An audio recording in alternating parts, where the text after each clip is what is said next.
akue kiroho ni lazima ajae Roho Mtakatifu na kuwa na ushirika wa kina naye.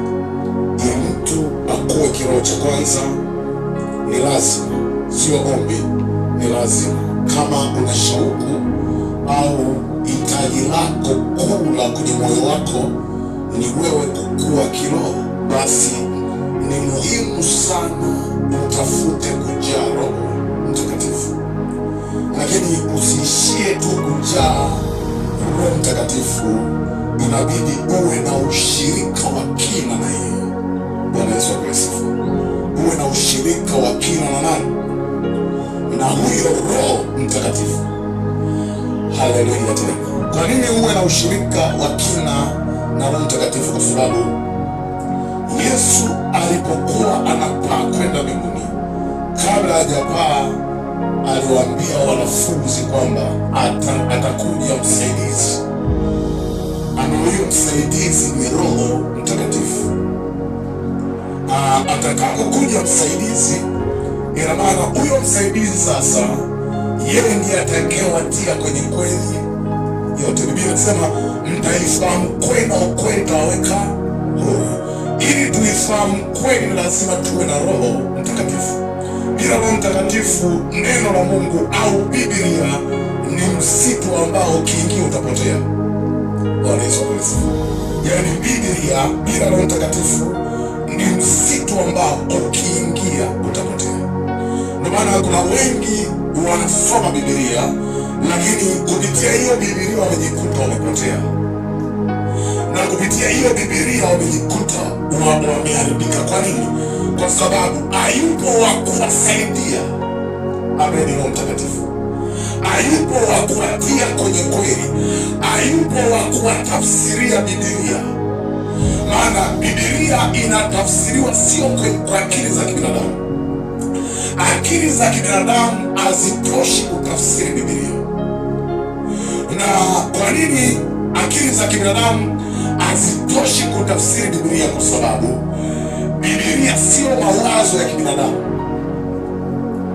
sio jambo la kufikirika kwamba kuna watu walikaa vikao wakaamua waandike Biblia. Hapana, Biblia ni wazo la Mungu, na kama Biblia ni wazo la Mungu, Biblia inasema ya kwamba mawazo yenu sio ya kwangu mimi.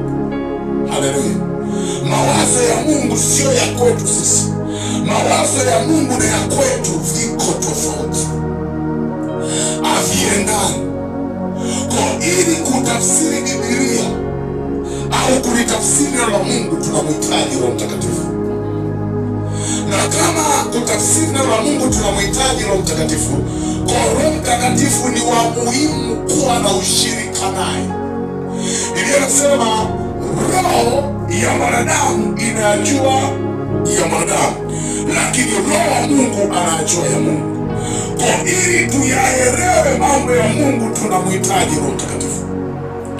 Na tunapomhitaji Roho Mtakatifu, ina maana yeye ndo atakayetupa mwelekeo, kipi cha kufanya na kipi sio cha kufanya kupitia neno la Mungu. Bwana Yesu apewe sifa tena. Na hiyo utakuwa unanielewa, nimekuonyesha kidogo kwa kwamba tunahitajika kujaa Roho Mtakatifu ili tuweze kukua kiroho, kwa sababu kukua kiroho kunategemea sana yale matunda ya Roho Mtakatifu. Yaani kwa kadri matunda ya Roho Mtakatifu yanavyostawi kwenye maisha yetu, ndio kukua kwetu kiroho. Mara kwanza nilijua unatakiwa ukuze kuwa mwombaji. Bwana Yesu asifiwe. Lakini wakati mwingine nilijua ukuze vitu mbalimbali, labda ukuze labda kusoma sana Biblia. Lakini baadaye nikatambua kwamba kumbe inatakiwa kuyakuza yale matunda ya Roho Mtakatifu. Kwa kuyakuza matunda ya Roho Mtakatifu ndipo mtu anaweza kawa mwombaji mzuri. Kwa kuyakuza matunda ya Roho Mtakatifu mtu anaweza akawa msomaji mzuri wa Biblia. Lakini aishi tu kusoma Biblia, anakuwa ni mtu ambaye anaitafakari Biblia vizuri. Kusoma Biblia ni sawa na kuchukua chakula kwenye sahani kukiweka mdomoni, lakini kutafakari ni kukimeng'enya chakula, haleluya, ili kiweze kuingia tumboni na kikafanye kazi vizuri. Yote haya yanategemea sana tunda la Roho Mtakatifu, au yale matunda 9 ya Roho Mtakatifu. Na matunda 9 ya Roho Mtakatifu ni matokeo ya Roho Mtakatifu kumwongoza mtu. Bwana Yesu asifiwe. Yale matunda, mtu akiwa na matunda ya Roho Mtakatifu ni pale ambapo amekubali kuongozwa na Roho Mtakatifu. Ni matokeo. Sasa matokeo yanazaliwa, yanapoongozwa na Roho Mtakatifu moja kwa moja yanazaliwa matokeo. Sasa bila kujaa Roho Mtakatifu, ina maana huwezi kuongozwa na Roho Mtakatifu ni sawa sawa. Bwana Yesu asifiwe. Haleluya. Bwana Yesu asifiwe. Lakini pia hatuishi tu kujaa Roho Mtakatifu. Cha pili kingine, unapojaa Roho Mtakatifu, nimesema unatakiwa uwe na ushirika naye wa ndani. Lakini sio kwa tu wa ndani, ili uwe na ushirika wa ndani na Roho Mtakatifu, unatakiwa kumjua huyo Roho Mtakatifu. Haleluya. Umjue Roho Mtakatifu ni wa namna gani? Aiba yake ni ipi? Kwa kumjua Roho Mtakatifu undani wake, kwa kumwelewa Roho Mtakatifu vile alivyo, ina maana moja kwa moja utakuwa na shauku ya wewe kujaa, lakini utakuwa na shauku ya kuwa na ushirika naye. Haleluya. Na hapo itapelekea wewe kujaa Roho Mtakatifu. Kwa unapojaa Roho Mtakatifu, sasa Roho Mtakatifu anakuwa kiongozi wako. Niliwahi sema hivi kwamba kwa nini tunamhitaji Roho Mtakatifu? Nikasema tunamhitaji Roho Mtakatifu kwa sababu kabla ya Roho Mtakatifu kuja kwenye maisha yetu, au kabla tujazaliwa mara pili, tulikuwa naongozwa na roho chafu. Tulikuwa naongozwa na nini? Na roho chafu. Kwa hiyo maana Roho Mtakatifu ni mwenye nguvu kuliko zile roho chafu. Anapokuja kwenye maisha yetu na anajaa ndani yetu, ina maana zile roho chafu zinampisha Roho Mtakatifu. Ina maana akijaa, zile roho zingine zina nafasi kwenye maisha yako. Bwana Yesu asifiwe. Na akiweko ndani yako Roho Mtakatifu, anachakata zile tabia za kimungu. Anachakata zile tabia za kimungu, zinaanza kuzaliwa kwenye maisha yako. Zile tabia za kimungu zinaanza kuwa tabia zako wewe. Haleluya. Zinaanza kuonekana kwako, watu wanaanza kuziona kwako. Na tabia za kimungu ni yale matunda 9 ya Roho Mtakatifu. Hizo ndio tabia za nani? Za kimungu au za Mungu mwenyewe. Bwana Yesu apewe sifa tena. Haleluya tena kanisa la Bwana. Haleluya tena kanisa la Bwana. Haleluya tena. Niseme hivi, hitaji kubwa la mwamini ni kukua katika ushirika na kuongozwa na Roho Mtakatifu. Ni muhimu sana kustawisha tabia njema, kwa sababu tabia ni mbegu inayoamua kesho yetu iweje au hatima yako. Bwana Yesu asifiwe. Yaani tabia yako unaoifanya leo ndio matokeo yako ya kesho. Tabia yako ya leo, nisema tabia ni kama mbegu. Biblia inasema Mungu asiaki apandacho mtu atafanya atavuna. Lakini Biblia inasema msichoke katika kutenda mema, maana msipozimia mioyo mtavuna kwa wakati wake. Kume na matendo mara nyingi yanatokana na tabia zetu. Huwezi kutenda, mara nyingi matendo yote unayoyatenda ni ile tabia yako. Matendo ni matokeo ya tabia yako. Kwa moja kwa moja tabia yako itakufanya ufanye kitu au utende kitu au useme kitu au uwaze kitu. Kwa moja kwa moja unapotenda ni unapanda. Bwana Yesu asifiwe. Sema napotenda ninapanda. Kwa tabia yako inakuwa ni mbegu unaopanda. Ipo siku utavuna kwenye kile unachokitenda. Ndio maana Biblia inasema Yesu anakuja kumlipa kila mtu sawasawa na matendo yake. Bwana Yesu asifiwe. Kila mtu sawasawa na matendo yake. Biblia inasema apandaye kwa mwili atavuna nini? Uharibifu, si ndio? Lakini apandaye kwa roho atavuna uzima wa milele. Jina la Bwana barikiwe. Haleluya. Kupanda kwa mwili ni maana ni yale matendo ya mwili. Bwana Yesu asifiwe. Lakini kupanda kwa roho ni yale matunda 9 ya Roho Mtakatifu. Najua kabisa utakuwa umenielewa vizuri. Ukisoma Wagalatia 6 mstari wa 7 hadi wa 10, sitasoma hapo, lakini mmoja atanifungulia Wagalatia 5:22 hadi 23, lakini mwingine atanifungulia Warumi 8 mstari wa 9, lakini baada hapo ataruka tena mstari wa 14. Hapa nataka tuangalie namna ya kukua kiroho. Bwana Yesu asifiwe. Au jinsi ya kukua nini kiroho. Nimesema kukua kiroho ni ile juhudi yako wewe kuyastawisha yale matunda ya Roho Mtakatifu. Baada ya Roho Mtakatifu, maana kila aliyeokoka ana Roho Mtakatifu ndani. Ulipookoka tu siku ile ulipokea Roho Mtakatifu. Bwana Yesu asifiwe.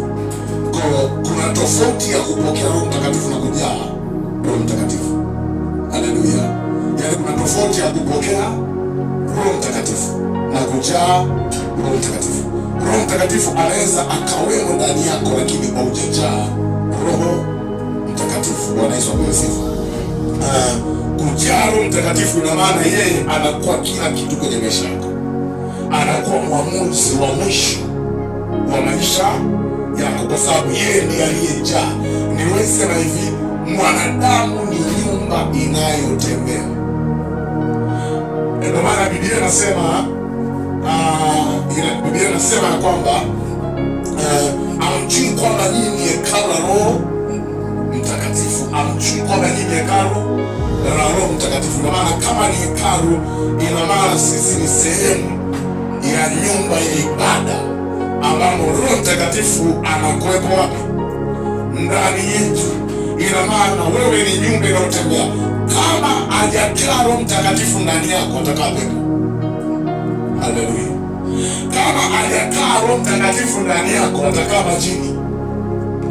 Haleluya. Na moja kwa moja wakikaa mashetani ndani yako, hata ujitahidi kutenda mema utajikuta unatenda tu mabaya. Kwa nini? Kwa sababu mwenye nyumba ndo anayekontrol nyumba. Akiipaka rangi haimuulizi kwa nini umepaka rangi. Akiweka TV ndani ya nyumba haimuulizi kwa nini umeweka TV. Haleluya. Kwa sababu mwenye nyumba ndo analiza ya kufanya anachotaka kwenye nyumba yake. Kwa pepo akikaa ndani ya mtu, ndio maana mtu anaweza akajikuta ni mlevi. Haleluya. Kuna wakati mlevi anayelala mtaroni anachukia mpaka ulevi wake. Akikaa akili ikirejea baada ya saa pombe kuisha, akikaa alivyolala mtaroni wakati mwingine anajichukia. Lakini hawezi kutoka kwenye ulevi wake kwa sababu yuko mwenye nyumba ambaye ni pepo ulevi. Haleluya tena. Bwana Yesu apewe sifa. Haleluya tena. Kuna mwingine ambaye ni mvuta bangi kwa sababu pepo la ulevi na bangi limekaa ndani yake. Likishakaa ndani yake, mtu anajikuta ana shauku ya kuvuta bangi. Ana shauku ya kuvuta bangi. Hata kama ameambiwa madhara yake, hawezi kuacha bangi. Kwa sababu kilichoko ndani yake ndicho kinachomkontrol. Kilichoko ndani yake ndicho kinachomwendesha. Bwana Yesu asifiwe. Ndio maana kuna umuhimu sana kama wana wa Mungu kujaa Roho Mtakatifu, ili atakaye kuendesha awe Roho Mtakatifu. Haleluya. Kuna blaza mmoja niliishi naye kwa jambazi kubwa sana, niliishi naye nyumba moja. Tulikaa nyumba moja kwa nyumba bando. Ile nyumba bando alikuwa muuza bangi maarufu kwetu. Sasa alikuwa ameondoka kufanya biashara zake sehemu zingine, alibadilisha biashara. Baadaye alipobadilisha biashara, ile nyumba mimi nilikuwa mwanafunzi sekondari. Akasema hiyo nyumba ukaishi, lakini wapo wanaoishi kama wawili wanakaa. Nilipofika pale nikapewa chumba kimoja, wenyewe wawili wakachukua chumba kimoja, mimi nikapewa chumba kimoja, maana vyumba vyote vilikuwa ndani huko. Kwa hiyo maana nilipewa chumba kimoja. Wale jamaa walikuwa ni wavuta bangi wazuri. Unajua mvuta bangi mzuri sio unavuta unavuta. Wanasema ili uvute bangi vizuri unatakiwa ule vizuri. Alafu mmoja wapo ujambazi alikuwa anafanyia kazi kwenye machinjio ya ng'ombe.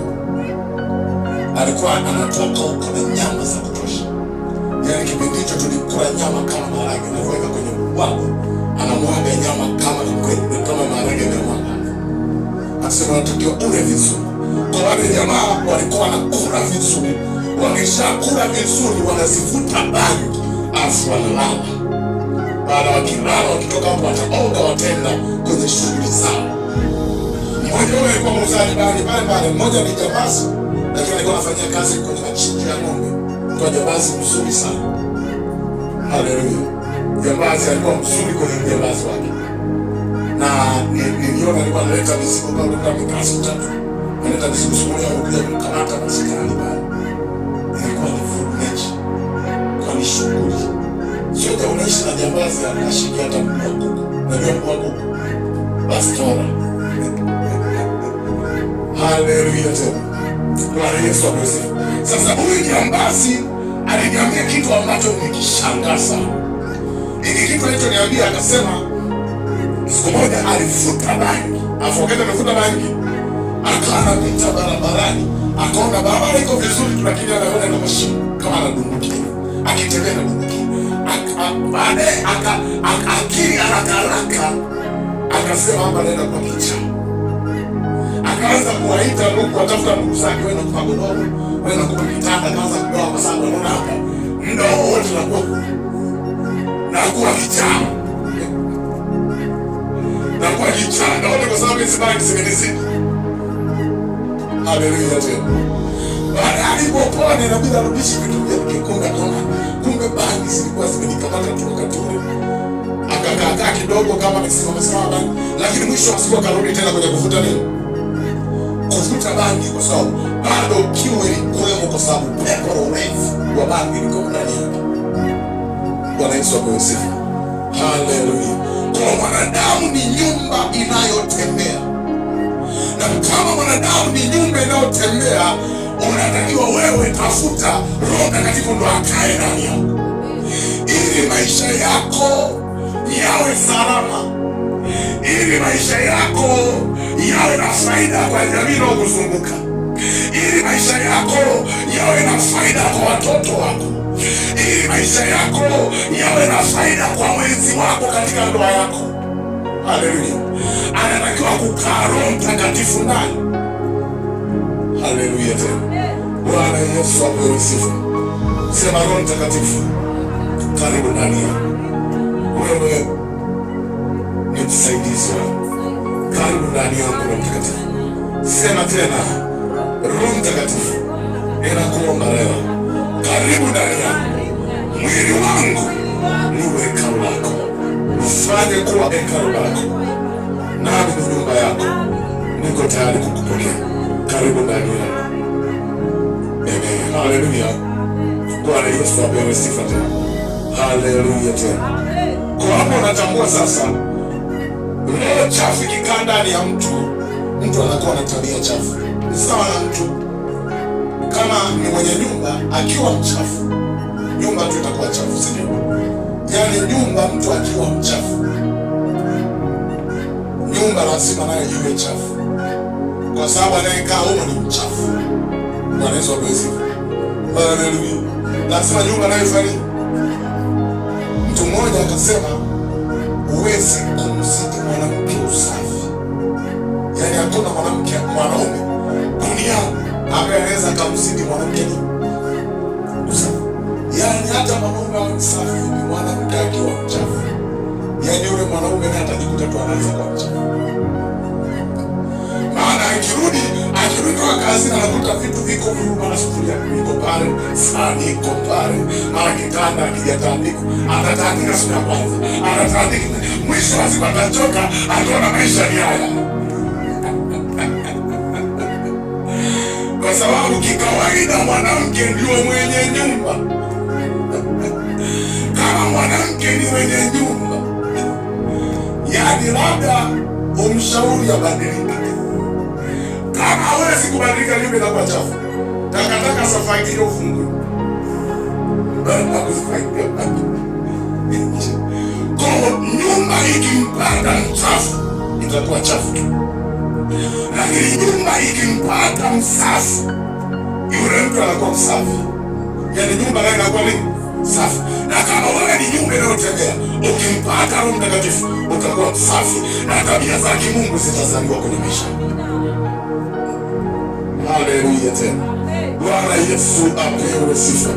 Kwa kukua kwetu kiroho kunategemea sana utii wetu kwa Roho Mtakatifu aliyoko ndani yetu.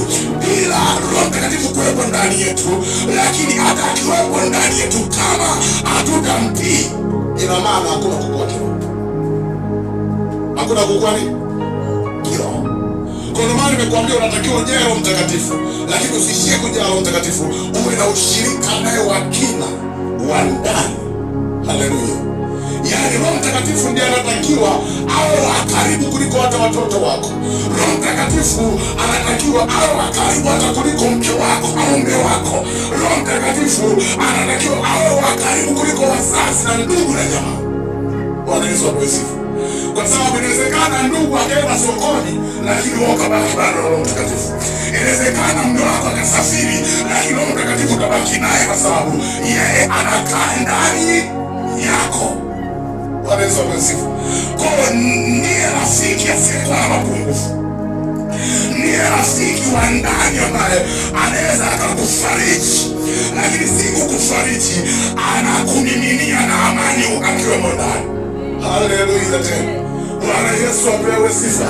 Lakini pia anakuwa kiongozi wako, mshauri wako, lakini yeye atakaye kukumbusha yote ambayo yanatakiwa wewe kuyafanya. Atakukumbusha yote yao uliofundishwa nyuma, ataanza kukukumbusha moja baada ya lingine, moja baada ya lingine, moja baada ya lingine, moja baada ya lingine.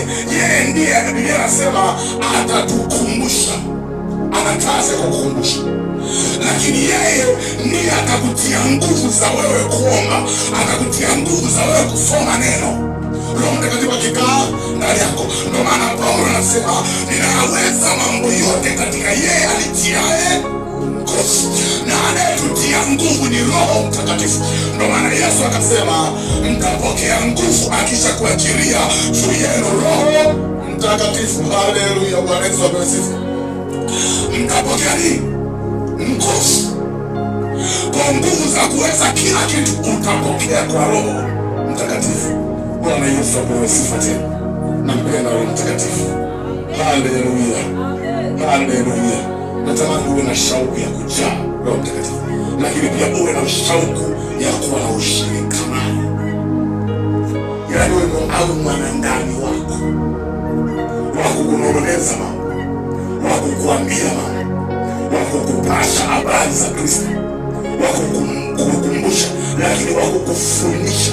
Mwalimu mzuri kuliko walimu wote uliowahi kukutana nao duniani, kuliko maprofesa, kuliko madaktari, kuliko wenye PhD ni Roho Mtakatifu. Haleluya.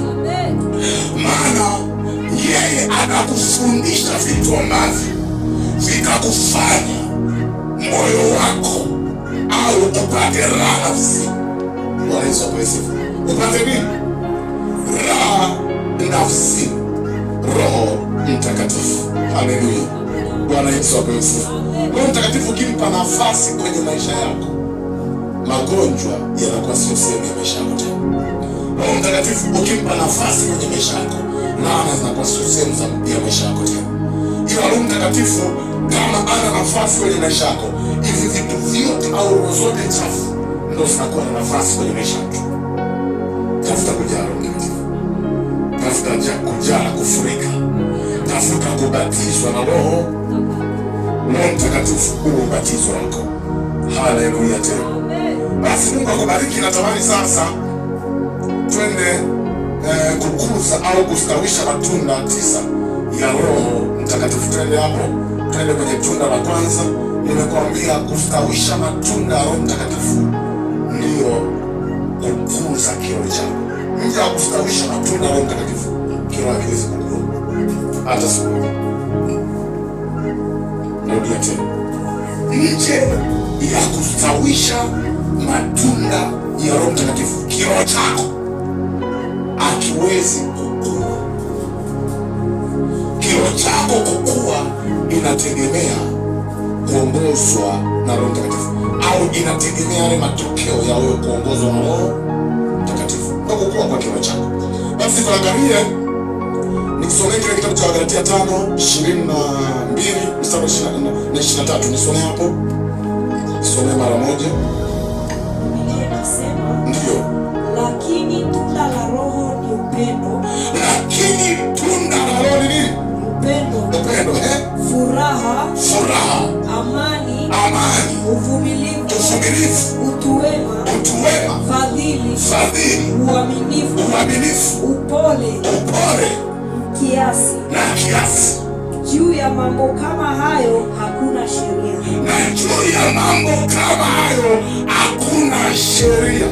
Yaani juu ya mambo kama hayo hakunaga mpaka. Ukiamua kukuza, maana sheria ni mipaka tunaowekewa, lakini juu ya matunda ya Roho Mtakatifu hakuna nini? Hakuna sheria au hakuna mipaka unaoweza kuwekewa kwa baada ya kukuza matunda ya Roho Mtakatifu. Bwana Yesu asifiwe. Haleluya, haleluya, haleluya, haleluya. Hakuna nini? Hakuna sheria, hakuna mipaka ambayo inaweza kukuzuia. Kwenye nchi ya Tanzania inasema wewe fanya mambo yote, lakini usivunje nini? Usivunje sheria. Ina maana sheria ni mipaka ambayo tumewekewa Tanzania, ambayo hiyo sheria inatokana na katiba. Katiba maana yake ni sheria mama, ambayo ndio inazibeba sheria zote za nchi ya Tanzania. Bwana Yesu asifiwe. Haleluya. Kwa sheria ni mipaka ambao tunawekeana wanadamu. Kwa Biblia inasema hapa, juu ya mambo kama haya kuna nini? Hakunaga sheria. Kwa sababu hata rais wako wa nchi atakufurahia, maana atakuwa na uko vizuri. Yaani ukikuza matunda ya Roho Mtakatifu, yaani kila mmoja utapata kibali kwake. Haleluya. Na tuangalie sasa, tunda la kwanza linaandikwa upendo, si ndio? Tunda la kwanza linaandikwa nini? Upendo. Utanifundia kitabu cha Mathayo 22:37 hadi 39. Na wakati nafafanua kidogo hapa, tunapozungumzia upendo, hatuzungumzie upendo wa kupendana sisi kwa sisi. Haleluya. Yaani upendo unaozungumziwa hapa, tunda la upendo sio kupendana sisi kwa sisi. Hapo inawezekana kama ngumu kunielewa kidogo, lakini utanielewa kabla ninavyokufundisha. Upendo unaozungumzia hapa, unaozungumziwa hapa ni ule upendo wa mtu kumpenda Mungu. Ni upendo wa mtu kumpenda Mungu. Bwana Yesu apewe sifa.